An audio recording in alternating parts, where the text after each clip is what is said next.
Hi, welcome you to Learn English. இந்த படத்தை பார்த்து இங்கிலீஷ் சென்டென்சஸ் ஃப்ரேம் பண்ணணும். That is the exercise. இப்போ நம்ம ட்ராவல் பண்ணிகிட்டு இருக்கிறோம், இல்லை ஏதோ ஒரு இடத்துல யாருக்காகவோ வெயிட் பண்ணிகிட்டு இருக்கிறோம். நம்மளை சுற்றி நடக்கிற விஷயங்களை அப்படி பார்த்துக்கிட்டே இருப்போம். அதை எல்லாத்தையும் தமிழ் வாக்கியங்களாக நம்மளால் ஈஸியாக ஃப்ரேம் பண்ண முடியும். இங்கிலீஷ் சென்டென்சஸாக ஃப்ரேம் பண்ணுறதுக்கு ட்ரை பண்ணணும். இது ஒரு கடற்கரை, இந்த படத்தில் தெரியுது. இது ஒரு கடற்கரை. This is a seashore. அங்கே ஒருவர் உட்கார்ந்திருக்கிறார். A man. ஸோ ஒரு மனிதர். A man is sitting there. ஒருத்தர் அங்கே உட்கார்ந்திருக்கிறார்.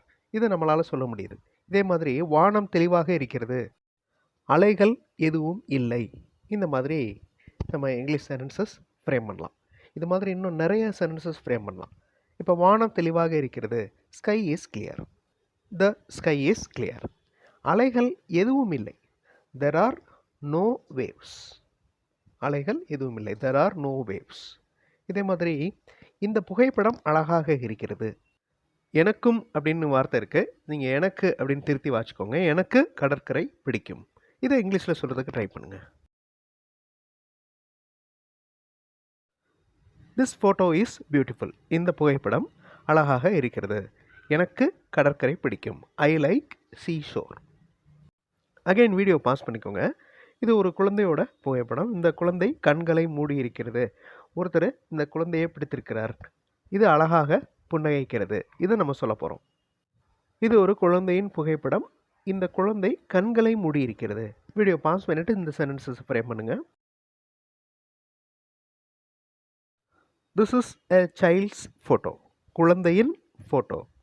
Child's apostrophe S. இந்த குழந்தை கண்களை மூடி இருக்கிறது. This child closed his eyes. The child's eyes are closed. இந்த மாதிரியும் சொல்லலாம். இந்த குழந்தையின் கண்கள் மூடி இருக்கிறது. The child's eyes are closed. ஒருவர் இந்த குழந்தையை பிடித்துள்ளார். இது அழகாக புன்னகை செய்கிறது. இதை நம்ம இப்போ சொல்ல போகிறோம். A person is holding this child. ஒருவர் இந்த குழந்தையை பிடித்திருக்கிறார். தூக்கி இருக்கிறார் அப்படின்னா எ பர்சன் இஸ் கேரியிங். தூக்கி வைத்திருக்கிறார். Carrying this child. இது அழகாக புன்னகை செய்கிறது. It smiles beautifully. Next picture. இந்த படத்தில் ஒரு கண்ணாடி பார்க்குறேன், காஃபி கப், அப்புறம் ஒரு புத்தகத்தை பார்க்கிறேன். இதை நம்ம சொல்ல போகிறோம். கண்ணாடியும் காஃபி கப்பும் புத்தகத்தின் மேல் உள்ளது. ஸோ ப்ரிப்போசிஷன் யூஸ் பண்ணி இந்த சென்டென்ஸை ஃப்ரேம் பண்ண போகிறோம். வீடியோ பாஸ் பண்ணிவிட்டு இதை ட்ரை பண்ணி பாருங்கள். I see a specs, a coffee cup and a book. மூணு விஷயம் சொல்கிறதுனால கடைசி சொல்கிறதுக்கு முன்னாடி அண்டு, கடைசி பொருளை சொல்கிறதுக்கு முன்னாடி அண்டு யூஸ் பண்ணுறோம். I see a specs, coffee cup and a book in this picture. The specs and the coffee cup are on the book. On அப்படின்னா மேலே, புக் மேலே இருக்கின்றன. Now the next picture. நான் இந்த படத்தில் ஒரு பெண்ணின் கைகளை பார்க்கிறேன். அவரது கைகளில் 3 ஸ்ட்ராபெரி பழங்கள் இருக்கின்றன. வீடியோ பாஸ் பண்ணிட்டு இந்த சென்டென்சஸை ஃப்ரேம் பண்ணுங்க. ஐ சி, நான் பார்க்கிறேன். I see a lady's hands in this picture. Okay, ஒரு பெண்ணின் கைகளை நான் பார்க்கிறேன்.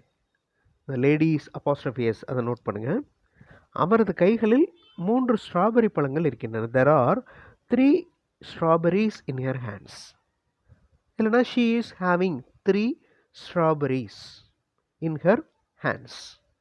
ஒரே டைப்பில் சென்டென்சஸ் ஃப்ரேம் பண்ணாமல் வேறு வேறு டைப்பில் சென்டென்சஸ் ஃப்ரேம் பண்ணி ப்ராக்டிஸ் பண்ணணும். Now look at this picture. இது ஒரு வித்தியாசமான படம். இதை நீங்கள் சொல்ல போகிறீங்க. இந்த படத்தில் சைக்கிள் மட்டுமே நிஜம். அந்த பசங்களோட இமேஜ் வந்து ட்ராயிங், அது வாலில் அதை ட்ரா பண்ணியிருக்கிறாங்க. பக்கத்தில் சைக்கிள் ரியலாகவே நிற்கிது. ஸோ இந்த சென்டென்சஸை நீங்கள் கமெண்ட்டில் சென்ட் பண்ணுங்கள். கிராமர் மிஸ்டேக் பற்றி கவலைப்பட வேண்டாம். You just try to frame the sentences. Okay, அதில் ஏதாவது மிஸ்டேக்ஸ் இருந்துச்சுன்னா அதை நான் கரெக்ட் பண்ணி சென்ட் பண்ணுறேன். அடுத்த வீடியோவில் இன்னொரு இன்ட்ரெஸ்டிங்கான டாப்பிக்கோட பார்க்கலாம். தேங்க்ஸ் ஃபார் வாட்சிங் and thanks for your valuable comments.